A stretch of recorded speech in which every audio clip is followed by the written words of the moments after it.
Hello and welcome back to my channel. My name is Jem, and on this channel we do mostly sewing content. In this video, I'm going to be going over the things that I ended up making in the month of December. So if you're interested in that, stay tuned. The first thing that I'm going to share is this amazing recreation that I made from the movie Grease 2. This dress has been on my wish list for a long time now, and it came together in about 3.5 hours. The hardest part about making this dress was actually just finding the base for it. I went to many thrift stores before I found something that could suit it.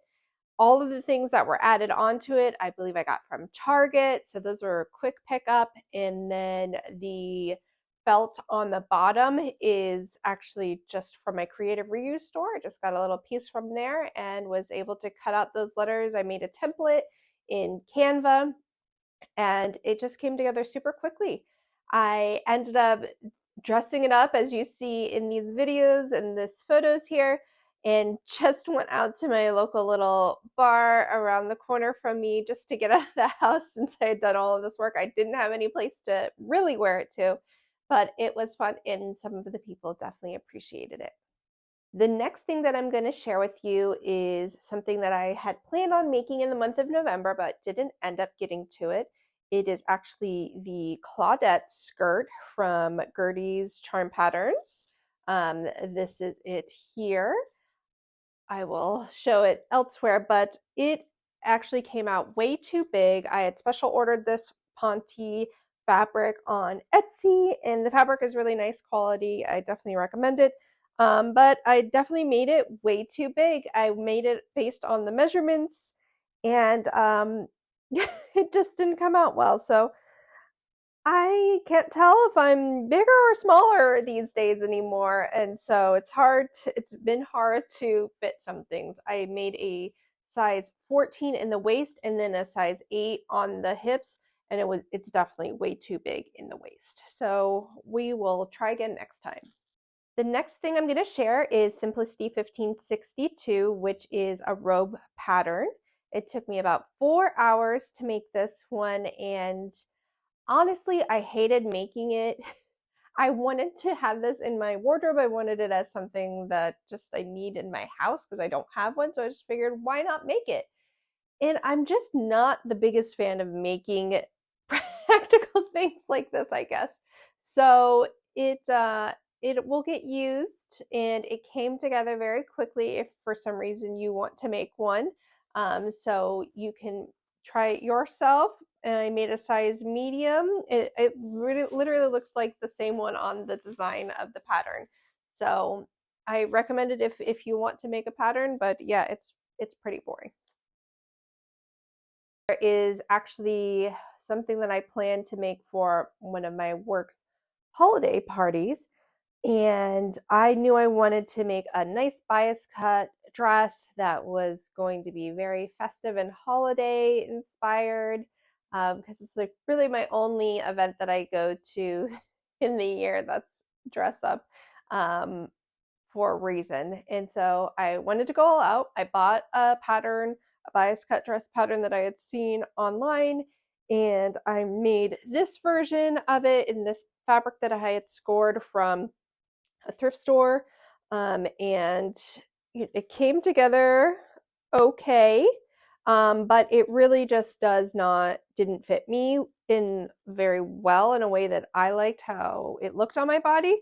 So at the last minute, I decided to scrap that and go with a pattern that I like. It's the 𝕬𝕬𝕟, I believe is the name of the company, bias cut dress. It's super simple. It just looks like this, and it's really just 2 rectangles, and then the straps are super long, so it's very customizable in that, which I love.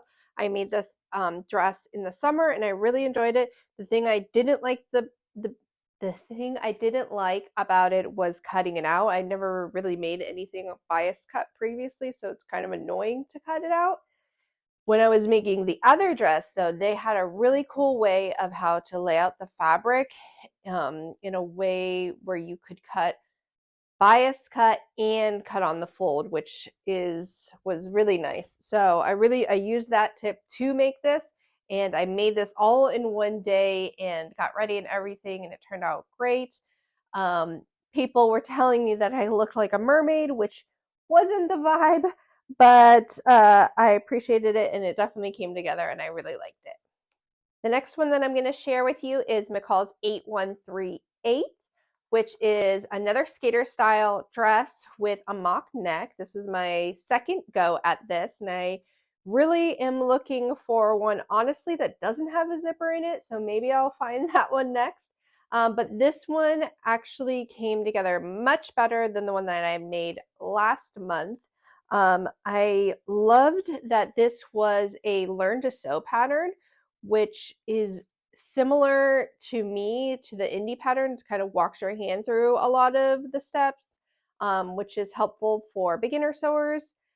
And I really liked how they put interfacing down the zipper before you cut it or did anything. I thought that was really helpful in terms of stabilizing the knit for this. And even after washing it, you can see here the zipper still lays flat. There's no buckling, which is very nice, and I really appreciated it.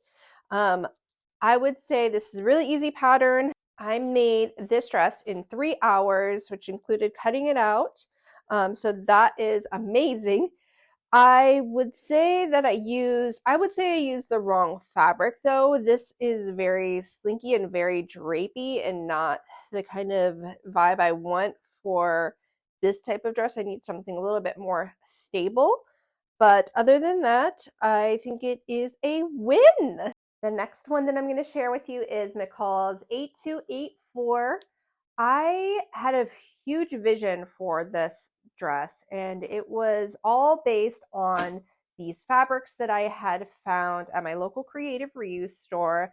I just fell in love with these fabrics, and I just knew that they needed to be together in something like this. So I was very dedicated to this make. This dress took me 8.5 hours to make from start to finish. It was a labor of love for sure. And I think it came out amazing. I love all the little details with the different types of buttons that I used on this. And I love the details of the bust starts here on the front and the back. It's gorgeous.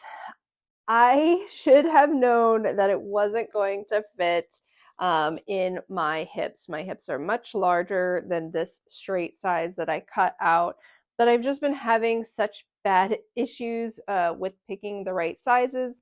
I just figured I would go for a straight size in this one and see what happened. And it fit fairly well on the top, but honestly, I probably could go an entire size up and try again. I don't think I have enough fabric to do it again in this, but this is a really great pattern. I would definitely recommend it if you like this style. The next one that I'm going to share is Simplicity 6562. This is a vintage pattern that I made for my little guy. Found this one also at my creative reuse store and just thought it would be hopefully a quick and easy make for him. This took 6 hours for me to make these two pieces, which is kind of wild for a little kid's outfit. I used vintage fabric from my stash and vintage ribbing also from my stash to make this. This ribbing in particular is some of my favorite that I've been hoarding. Haven't tried it on him yet, so maybe I will get him in it this weekend.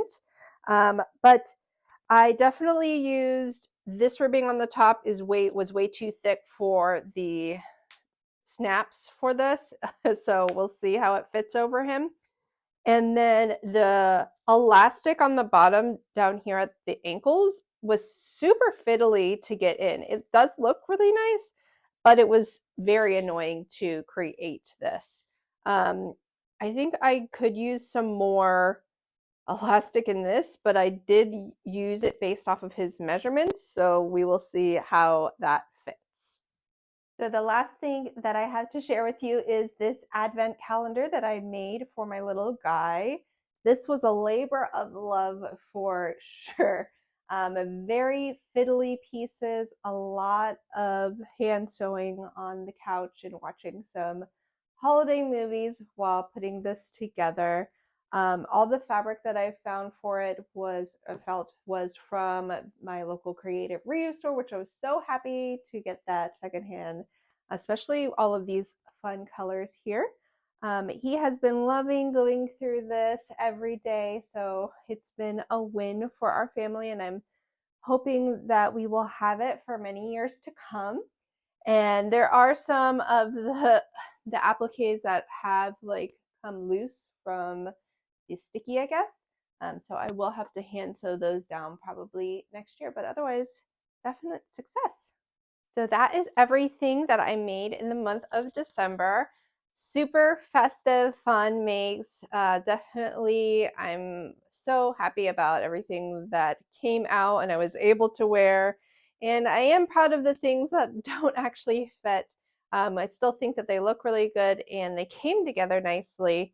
And even though they're going to go to the thrift store or the buy sells trade store for someone else to enjoy, I really enjoyed making them and happy to have done those this month. Thank you guys so much for sticking around. We are so close to 200 subscribers here in December on the 19th of December. So very excited to see all the new subscribers and people joining in and participating and seeing me make these things.